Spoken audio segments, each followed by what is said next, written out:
छत्रपती शिवाजी महाराजांचा काल विषय निघाला होता. सुट्टी जाहीर करायला असं उद्धव ठाकरे म्हणाले. मात्र गिरीश महाजन म्हणतात तुम्ही मुख्यमंत्री असताना का मागणी केली नाही, आत्ताच का आठवलं तुम्हाला? गिरीश महाजन यांचं मानसिक स्वास्थ्य का बिघडलंय हे आपल्याला माहिती आहे.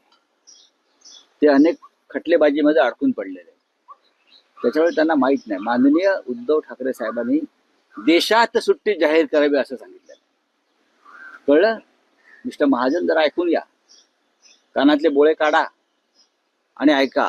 माननीय उद्धव साहेबांनी छत्रपती शिवाजी महाराजांच्या जयंतीला देशात सुट्टी जाहीर करावी, महाराष्ट्रात नाही.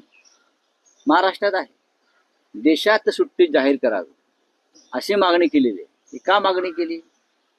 हे एसएनसी गटाचे जे पक्षाचे प्रमुख आहेत अमित शहा, ते रायगडावर आले, गृहमंत्री, आणि त्यांनी शिवाजी महाराजांवरती प्रवचन दिलं. त्यातल्या अर्ध्या गोष्टी खोट्या.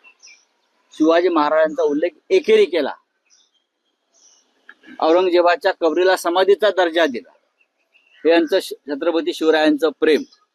त्यांना सांगितलं एवढं शिवाजी तुम्ही करताय ना एकेरीत, खरोखर तुम्ही शिवभक्त असाल तर देशामध्ये छत्रपती शिवजयंतीला तुम्ही सार्वजनिक सुट्टी जाहीर करा, एवढंच त्याने सांगितलं. गिरीश महाजनना ऐकायला कमी येते का? येते का? त्यांचा आरोग्य खात्याशी फार चांगला संबंध आहे. आता आम्ही त्यांना डॉक्टर देऊ. लोकशाही मराठी ऐका, पहा, जागरूक रहा.